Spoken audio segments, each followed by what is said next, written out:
Son histoire commence comme un conte de fées. Zakaria Moumni, jeune Marocain né il y a 35 ans dans les quartiers populaires de Rabat, se lance dans le kickboxing pour s'en sortir. À 19 ans tout juste, à force d'un travail acharné, il devient champion du monde de la discipline. La première médaille d'or du règne de Mohamed VI. Mais sans le savoir, Zakaria Moumni vient d'entamer une lente descente aux enfers. Aujourd'hui en France, reconstruit grâce à son épouse Taline. Il raconte dans ce livre son histoire, un livre écrit à deux mains. Ça s'appelle L'homme qui voulait parler au roi. C'est publié aux éditions Kalman Levy. Bonsoir Zakaria Moumni, merci d'être avec nous. Bonsoir merci. Également à vous, Taline Moumni. On l'aura donc compris, vous êtes l'épouse de Zakaria Moumni, ancien champion du monde de kickboxing. Alors, c'est un jour de 1999. Vous devenez champion du monde de kickboxing. Avant d'aborder l'affaire, quel souvenir est-ce que vous gardez de cette victoire ? Le souvenir de la fierté que j'ai ramené à mon pays, le Maroc. J'étais le seul Marocain qui a gagné ce titre mondial, le seul Africain, le seul Arabe dans ce championnat du monde. Et j'étais le premier sous le règne de Mohamed VI.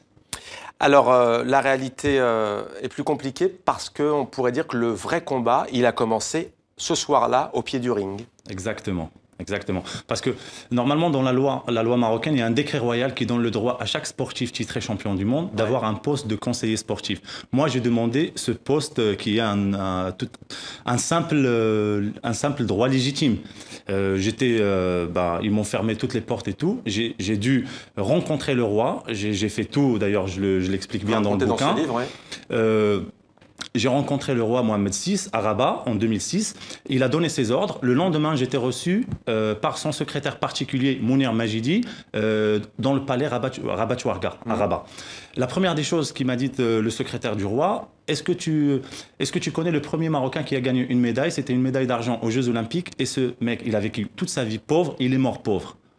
Donc moi j'étais choqué, j'ai répondu, j'ai dit premièrement je ne suis pas pauvre, deuxièmement je ne mourrai pas pauvre et troisièmement moi j'ai rencontré le roi et je demande juste l'application d'un droit légitime. Pour vous ce jour-là ça voulait dire non, c'était une fin de non-recevoir lorsqu'il vous cite cet ancien... Au contraire, parce qu'à la fin il m'a confirmé, il m'a dit que Sa Majesté a donné ses instructions, il m'a chargé personnellement à s'occuper de ton dossier et qu'il allait m'appeler dans la semaine à venir. Bon après il n'y a plus personne qui m'a appelé, quand j'ai contacté le palais royal, ils m'ont fait comprendre que Mounir Majidi ne me connaît pas, il m'interdit de rien avant rappeler, sinon j'aurais des sérieux problèmes. Et on va y venir. Taline Moumni, je me tourne vers vous. C'est une histoire qui a défrayé la chronique, notamment dans les journaux français, mais pas seulement. Vous avez rencontré Zakaria Moumni en France. Dans quel état d'esprit était-il à ce moment-là ?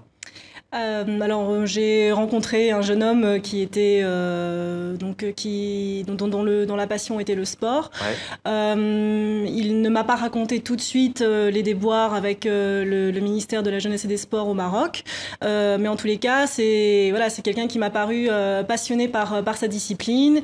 Par la suite, on a eu l'occasion d'aborder ensemble effectivement les fins de non-recevoir qu'il a pu rencontrer au Maroc. Et puis surtout, on a compris que le système était corrompu à tous les échelons. De la fédération de kickboxing à laquelle il appartenait lorsqu'il a représenté le Maroc au championnat du monde, jusqu'au plus haut lieu du gouvernement marocain. Qu'est-ce qui vous permet de dire ça? Est-ce que vous avez des preuves? Vous avez enquêté? D'abord, c'est ce que mon mari m'a beaucoup raconté. Ouais. Et puis par la suite, les faits parlent d'eux-mêmes. Ce qui est arrivé pour le neutraliser, pour qu'il arrête de revendiquer et puis de réclamer ce droit légitime. Puis l'injustice dont il a été victime. Ouais. Zakaria Moumni, vous réclamez donc ce poste de conseiller sportif, disons-le, et vous l'assumez avec insistance. Selon les autorités, vous êtes justement trop insistant. Que répondez-vous à cet argument ? Trop insistant, moi je suis un simple citoyen. Pour les citoyens, il y a des devoirs, il y a des droits. Pour moi, j'ai accompli ma part de devoir. J'ai représenté le Maroc, j'ai levé son drapeau fièrement. Ouais. La part de l'État, ils ont pas.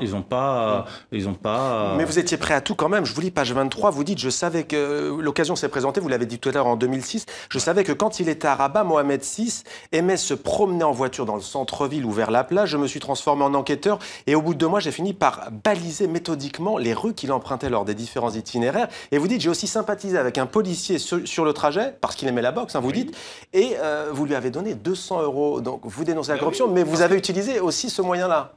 C'était le seul moyen pour arriver devant le roi. Ouais. C'était le seul moyen. Il faut savoir que j'ai parlé avec la fédération. J'ai commencé avec la fédération, j'ai réclamé ce droit légitime. J'ai même rencontré le ministre de l'époque de la jeunesse et des sports. C'est lui qui m'a donné la copie de ce décret royal. Il n'a rien fait. Donc, il restait une seule porte, c'était la porte du roi du Maroc. Et pour le trouver, je ne peux pas aller toquer au Palais Royal, ils ne vont pas m'ouvrir les portes. Toujours est-il que Zakaria Moumni, un jour de septembre 2010, vous vous rendez au Maroc et là, tout va basculer. Racontez-nous. Alors, d'abord, le problème, il a commencé à Paris. Il a commencé devant le château de Bay, la résidence du roi Mohamed VI ici en France.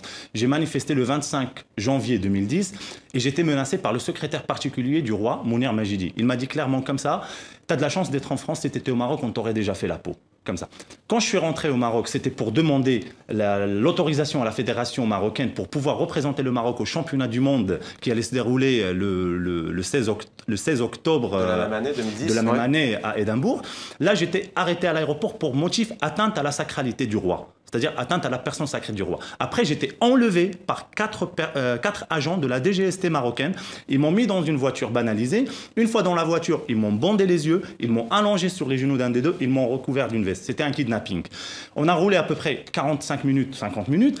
Après, je me suis retrouvé dans un lieu secret qui s'est avéré par la suite le triste et célèbre centre de torture Temara, qui est d'ailleurs aujourd'hui reconnu officiellement par les États-Unis, parce que les Marocains sous-traitaient la torture pour les Américains dans ce centre-là, qui d'ailleurs se trouve à seulement 2 km de la résidence du roi Mohamed VI. Comme vous voyez ici, là, on a le centre de torture Temara, c'est le siège de la DGST marocaine, et là, à seulement 2 km, la résidence royal du roi Mohamed VI. Dans ce livre ce que vous allez vivre dans ce site.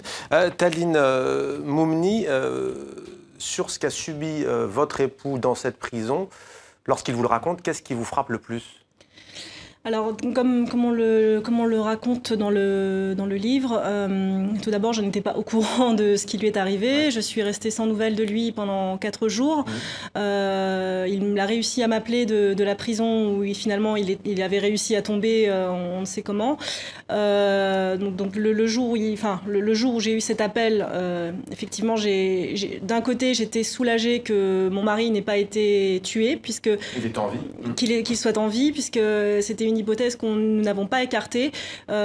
Des militants des droits de l'homme ou des associations m'ont un peu expliqué comment ça se passait. Alors, moi, je ne connaissais absolument rien de la politique marocaine ni des pratiques qui peuvent malheureusement qu'on peut malheureusement trouver sur place. Et effectivement, je suis tombée des nues et je suis vraiment passée du paradis à l'enfer, ne sachant absolument pas vers qui me tourner, vers quelle organisation me tourner. Et puis, bien évidemment, je n'allais pas me tourner vers le gouvernement marocain ou les autorités marocaines.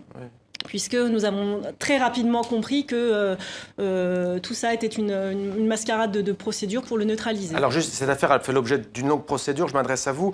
Pourquoi ce livre aujourd'hui précisément ? Alors ce livre en fait c'est l'aboutissement d'un processus qui nous a demandé beaucoup de réflexion à mon mari et à moi. Lorsqu'il est rentré, qu'il a été gracié finalement par le roi Mohamed VI en 2012, nous avons déjà essayé de nous reconstruire en tant que couple. Et donc l'idée de ce livre, en fait, nous est venue parce que nous voulons absolument aujourd'hui laisser la trace de notre témoignage. C'est la raison pour laquelle le récit est à 2 voix, puisqu'il était absolument vital pour mon mari d'expliquer ce qui lui était arrivé, ce qui se passe aujourd'hui au Maroc, alors que c'était en 2010.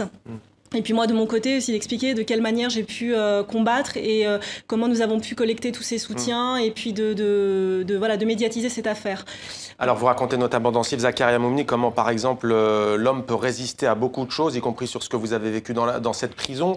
Vous racontez aussi comment courir après 20 h le soir, ça vous a aidé à vous libérer. Est-ce que vous êtes tout de même conscient de l'ampleur qu'a pris cette affaire au bout de certaines années, à savoir des tensions aussi entre Paris et Rabat? Est-ce que Est-ce que vous assumez aujourd'hui? Bien sûr, j'assume totalement, mais il faut savoir une chose, c'est que moi j'étais torturé, j'étais enlevé, séquestré et torturé par le directeur de la DGST marocaine, que j'ai pu voir et identifier dans le centre, il était présent dans le centre de torture, dans la salle de torture. Il faut savoir que j'étais mis nu une fois arrivé dans ce centre de torture. J'étais ligoté, les pieds et les mains reliés par une chaîne. J'étais privé de sommeil, privé de nourriture, privé d'eau. Ils me versaient de l'eau sur moi, c'est à ce moment-là que j'ai pu boire quelques gouttes d'eau. J'étais menacé de mort. Sans cesse, ils me répétaient qu'ici, c'était l'abattoir de Sa Majesté, qu'ils vont me découper, faire de moi de la viande hachée et que je sortirais dans des boîtes de conserve. Ils me disaient sans cesse que ça m'apprendra d'aller manifester devant la résidence du roi ou citer Mounir Majidi, le secrétaire particulier du roi, dans les médias. Il me disait aussi qu'eux ne dépendent ni du ministère de l'Intérieur, ni du ministère de la Justice, qu'eux travaillent directement avec le roi, et ça, c'était les ordres du roi. Alors, Taline, votre épouse vient de le dire, Taline Moumni, quelle est la suite maintenant? Que comptez-vous faire? On l'a dit, vous avez été gracié. Quelle suite comptez-vous donner à votre combat? Après la grâce, il faut savoir que le gouvernement marocain, le pouvoir, l'entourage proche du roi, ils sont rentrés en contact avec nous pour essayer d'acheter mon silence. La première des choses, il y avait le ministre de l'Intérieur de l'époque, qui s'appelle Mohamed Lansal. Il m'a contacté et il m'a expliqué qu'il était mandaté par le roi. Il y avait un autre émissaire, l'émissaire qui est venu me voir en prison pour m'annoncer que le roi allait me gracier, qu'il croit en mon innocence et qu'il allait me gracier le jour de mon anniversaire et qu'il allait juger les tortionnaires. Il faut savoir aussi que j'étais gracié le jour de mon anniversaire. Acheter votre silence, ça veut dire quoi concrètement? Acheter mon silence. L'émissaire qui est venu me voir en premier, qui s'est présenté comme ami proche de Mohamed VI, il m'a proposé, il m'a dit que je peux avoir un club à 2 millions d'euros. Un club à 2 millions d'euros. J'ai tous les enregistrements. Après, le ministre de l'Intérieur, il nous a invités, mon épouse et moi, pour se rendre au Maroc pour avoir audience avec le roi Mohamed VI. D'ailleurs, avant de se rendre au Maroc, on a prévenu ici le Quai d'Orsay et l'Élysée de ce déplacement.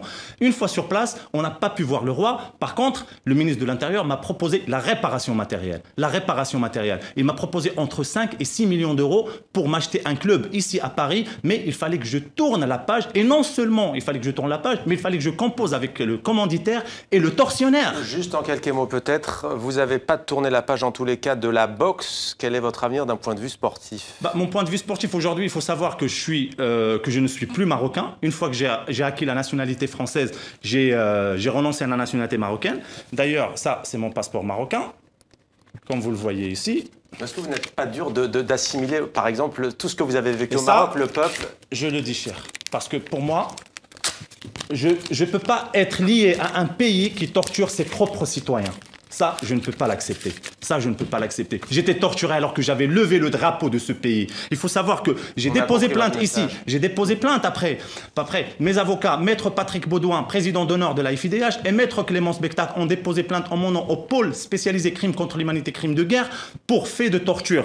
Et d'ailleurs, au terme d'un procès verbal de synthèse en mars dernier, l'Office central de lutte contre les crimes contre l'humanité, les génocides et crimes de guerre, à la suite de longues investigations, expertises médicales et psychologiques, a conclu qu'il existe une ou plusieurs raisons plausibles de présumer que les infractions de torture ou actes de barbarie ont été commises et peuvent être retenues contre Abdellatif Hamouchi, le chef du contre-espionnage. Ce sera le mot de la fin. L'homme qui voulait parler au roi, Taline et Zakaria Moumni, c'est aux éditions Kalman Levy. Merci à vous d'être venu témoigner sur ce plateau sur TV5 Monde.